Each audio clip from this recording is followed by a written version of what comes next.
ఈ కోడిగుడ్డు వంకాయలండి చూసారా ఎలా ఉన్నాయో, చిన్న చిన్న గుడ్డులాగా గుత్తులాగా వచ్చేసినాయి. నల్ల వంకాయలు కోసుకుందాం. ఇంకా ఉన్నాయి ఎదురా. ఈ కోడిగుడ్డు వంకాయలు కోద్దాం.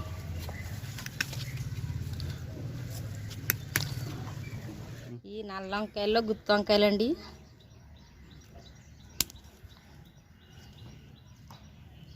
ఇప్పుడే మొదలెట్టింది సెట్టి. ఇంకెక్కడో సెట్ ఉంది. ఇది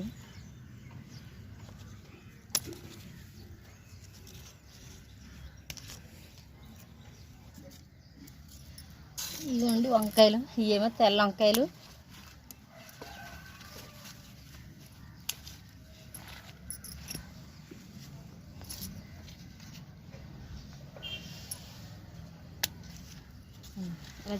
ఈ కాయకి బాగుంది సైజే.